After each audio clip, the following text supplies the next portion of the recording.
Welcome to the IQ Max Touch training video. The purpose of this video is to walk you through the major features of this device. Note, not all features will be relevant or applicable to all users. If you have a specific topic of interest, please use the chapter marks on the side of this video to jump ahead. First, let's cover the physical device. All dialing will happen here on the physical dial pad. These are your keys for transfer, conference, hold, and release, which we will cover in subsequent chapters. These keys are duplicated because the device supports both a left and a right-hand side for use of two handsets or a handset-headset combination. The touchscreen hosts all applications. Lesson 1. Making an outgoing call. To make an outgoing call, just start dialing. Your phone will automatically hunt for an available line, which will lamp green on your favorites page. Activity that you're doing will lamp green. An activity that a colleague is doing will lamp blue. When placing a call activity window will open. Once the call has been established, you can toggle hands-free on or off. The swap key moves the call between the left and the right-hand side. Enabling privacy prevents a colleague from being able to barge onto your line. The mute option available here is in addition to the mute options that may exist on your handsets and serves as a nice visual indicator that you're on mute. This is the volume control. If you find that volume is always too loud or too quiet, note there are additional default volume settings within the name badge, which we will cover in the name badge settings chapter. To release a call, just press the release key that pertains to the side that you have engaged.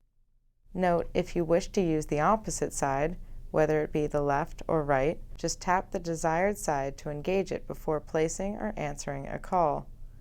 The phone will use whichever side is marked ready. Making an outgoing call from the favorites page. Outgoing calls can also be placed directly from the favorites page by tapping on the desired line or speed dial if you have one programmed. We'll cover the favorites page in more detail in a subsequent chapter. Lesson 2. Answering an incoming call. There are several ways to be notified of an incoming call, customized based on line priority settings and personal preference. When you receive an incoming call, the line that is ringing will lamp on your favorites page. Amber is the default color for a line you have set to low priority, whilst red is the default for high priority. Assuming notifications are on, incoming calls will also display here over your name. To answer this low priority call, I can either tap on the favorites button or tap on the notification, which brings up a queue to display all current incoming calls. If you have more than one incoming call, you can scroll through them here. From here, you can swipe left to answer on the left-hand side, swipe right to answer on the right, or tap to answer on the default side. That was an example of an incoming low priority call. A high priority call would look the same, but would be red in color. Alternatively, if you prefer, call notifications can be set to immediately pop up. Here we see an example of a high priority incoming call with pop-up notifications turned on. Some people prefer this pop-up notification as a big visual indicator that the phone is ringing. Pop-ups can be turned on based on priority, and we recommend that high priority be configured to pop up. We cover how to make that configuration in the name badge settings chapter. Chapter 3. Transfer, conference, hold. Transferring a call. If you wish to transfer an active call, press the transfer key on the relevant side. The call will automatically be put on hold, which appears as a blinking icon on the favorites page. Next, dial the party you wish to transfer to, or press the speed dial if you have one. Then, press the transfer key again to connect the calls. If you prefer to communicate with the second party prior to transferring the call, perhaps to ask if they're available, press the transfer key. Dial the next party, then stay on the line until you've established communication.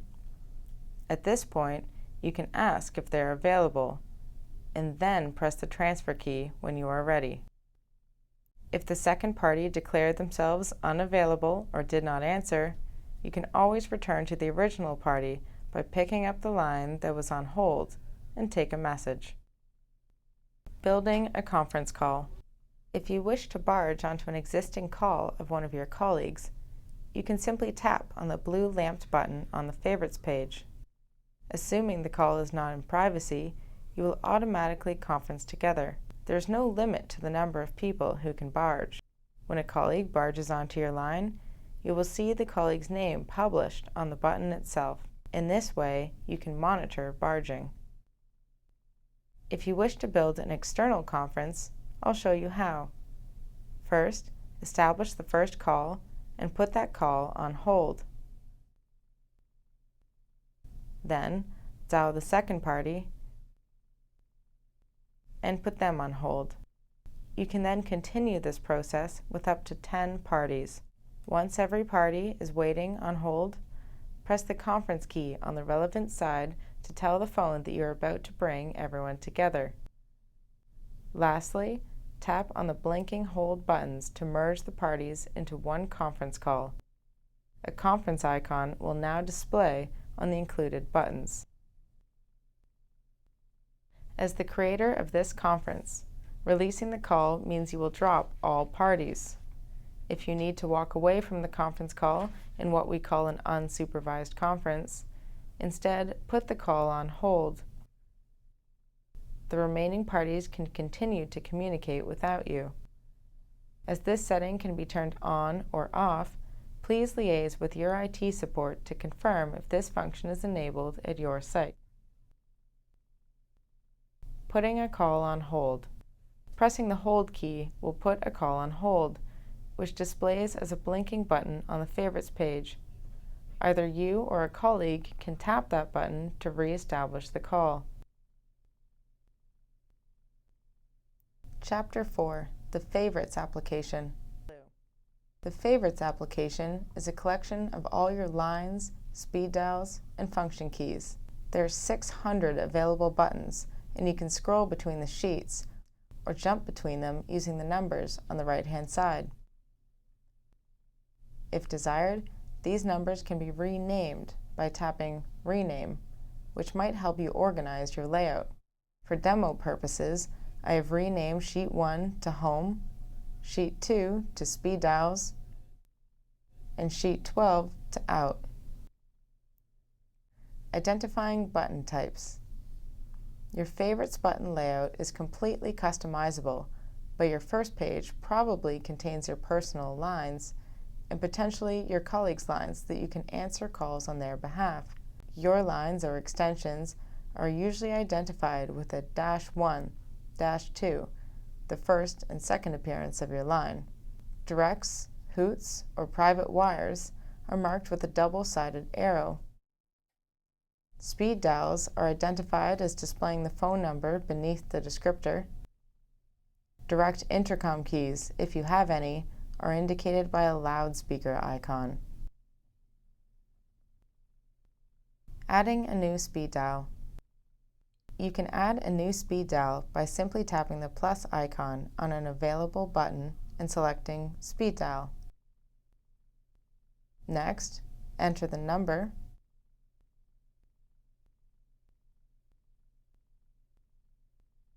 enter a button descriptor,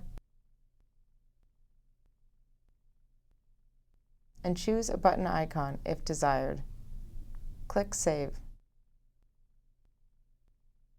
Editing an existing button. To edit an existing button, simply tap and hold. You can choose to edit or perhaps to remove. Moving existing buttons. You can relocate or swap existing buttons by tapping the pencil icon. In this edit mode, you can tap and drag buttons to new locations. If you drag a button over another existing button, they will swap. You can also drag buttons between sheets. When in edit mode, I recommend using the side numbers to flip between your sheets, as you don't want to accidentally pick up buttons in an attempt to scroll. When you're done, tap the pencil again to disengage edit mode.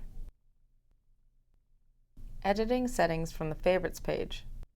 It is from this Favorites page that you will also make the majority of your settings specifications, such as which lines ring. Open up the settings by tapping the cogwheel icon. The first setting is priority. Tap individual buttons to change their priority. The next is ringtone. If you wish for a line to have a specific ring. Ring settings is important as this allows you to indicate which lines ring, ring once, or do not ring at all. You may wish to adjust the ring settings for your colleagues' lines. We will come back to fixed and float settings in the Activity Monitor chapter, but note that you can designate fixed and float keys here. Call history allows you to indicate which buttons you wish to populate in your call history. You may wish to hide call history for all lines other than your own, so that the call history application, shown in a subsequent chapter, becomes more relevant to you. CLI stands for Caller ID. I recommend you keep CLI to show for all lines. Notification indicates whether or not you will be notified when a call comes through on a specified line. Only turn notification to hide for lines that you will never ever answer. To get out of settings, tap the cogwheel again. Chapter 5. The Call History Application. The green icon that looks like a clock is your call history application. As mentioned in the Favorites application chapter, call history can be customized such that only call history on specified lines populates here. Incoming, outgoing, or frequent by tapping here. You can also sort by name, number, date, time, or duration. If you know the name or number you're looking for, you can tap the search bar, which brings up the keyboard. To hide the keyboard after performing a search, tap Done. Once you've located a relevant call, you can view additional details by tapping the arrow on the right-hand side. In addition to displaying call information, you can also add this number as a contact in your directory or as a favorite button on the Favorites application. To redial, just tap on the call record. Chapter 6. The Directory Application. The red icon that looks like a stack of business cards is your directory application.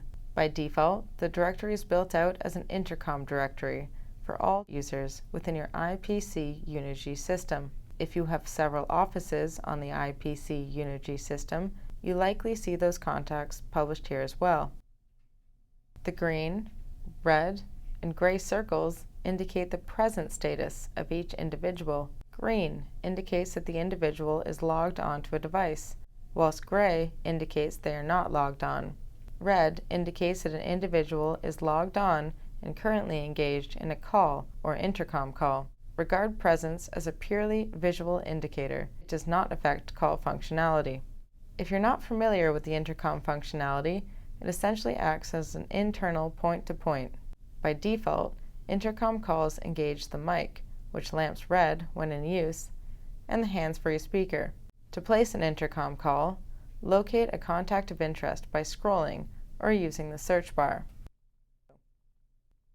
Once found, verify that the entry is an ICM contact by noting the loudspeaker icon, then simply tap the contact's name. The intercom call will automatically connect and you will be able to communicate through the mic immediately. The far end will hear a sound to alert them that an intercom call has been established. When using the intercom or hands-free speaker in general, volume is controlled with this slide bar. Either party can terminate the intercom call by pressing the release key on the relevant side. Note, the presence indicator is useful when making an intercom call as it allows you to determine if the colleague of interest is already occupied on the phone. Although the default directory is an internal intercom directory, this device can also be integrated with an Active Directory, Outlook contacts, or may be populated with a personal directory of intercoms, lines, and/or speed dials. This may have been done as part of the Touch Turret installation, or can be done by the end user on an individual basis. To toggle between the default and personal directories, tap the List View icon above. The eye icon allows you to filter your directory visibility, and the plus icon allows you to create your own custom directory contacts. These can be private lines, speed dials, intercoms, or other. Chapter 7. The Activity Monitor. The green icon that looks like a heartbeat monitor is your activity monitor. The activity monitor has two halves. The top is your fixed keys, and the bottom section is your float. What are fixed keys? Fixed area is where you may choose to pin your most important favorite buttons for easy access. Why would you do that? For a moment, let's return to our favorites page. If you have a busy layout with several sheets of buttons, you may find it time-consuming to scroll between those sheets to find your most important buttons. To isolate those buttons into a nice, easy-to-access location on the fixed area, you can designate those buttons as fixed. To do so, tap the cogwheel described in the Favorites application chapter and tap Fix. Then, tap the buttons you wish to fix to a maximum of 12 buttons. Now, if I close the cogwheel settings and return to my activity monitor, I can see that those buttons have been replicated on my fixed area. Now, what is the float area? The float area displays active calls, incoming calls, and potentially calls that have been placed on hold by yourself or colleagues. Note, float on hold is a setting that can be turned on or off, so please liaise with your IT support to confirm which setting is enabled at your site. Whilst you can easily monitor incoming calls from your favorites page or from pop-up notifications, some users prefer to monitor their incoming call activity here. It's all personal preference.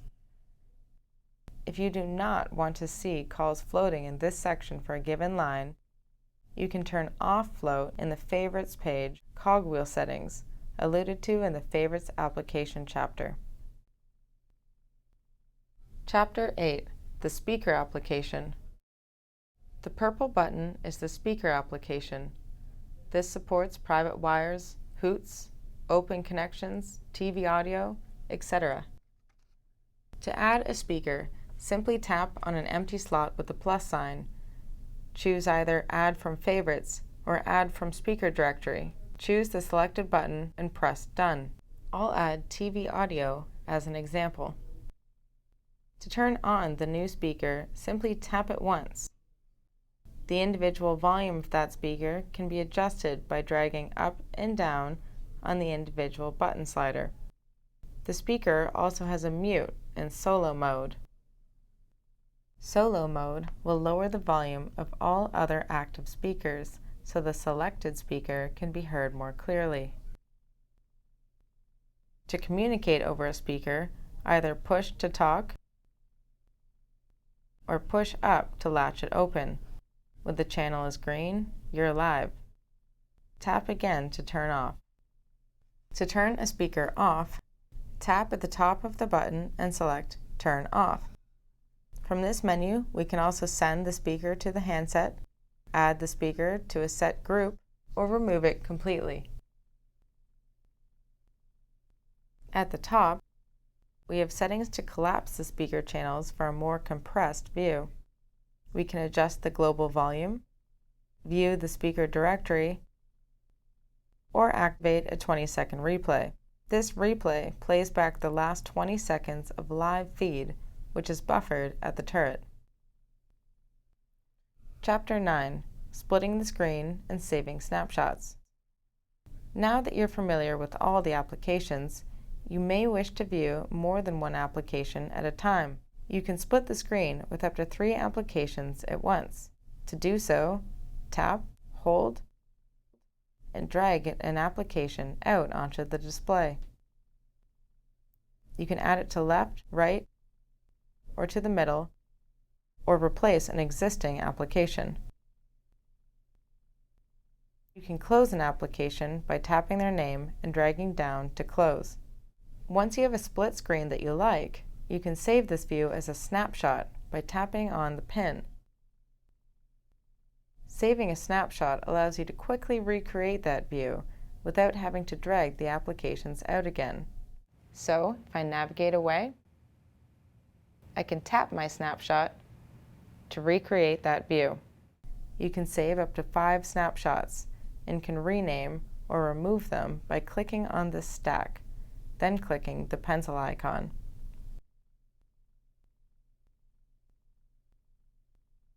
Note, pressing these icons expands or collapses your view, so if your snapshots or applications ever go missing, check to see if you've hid them by accident.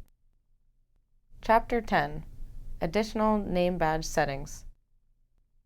Although most settings changes are done via the Favorites application, some additional settings are available by tapping on your name badge here. Here, you will see the Login extension. You have the option to lock the device, which would require your password to log back in, or log out completely. From here, you also have voicemail access, if voicemail is configured to the turret. If you have a voicemail waiting, you will see a red indicator over the name badge, and will simply tap voicemail and enter your usual PIN.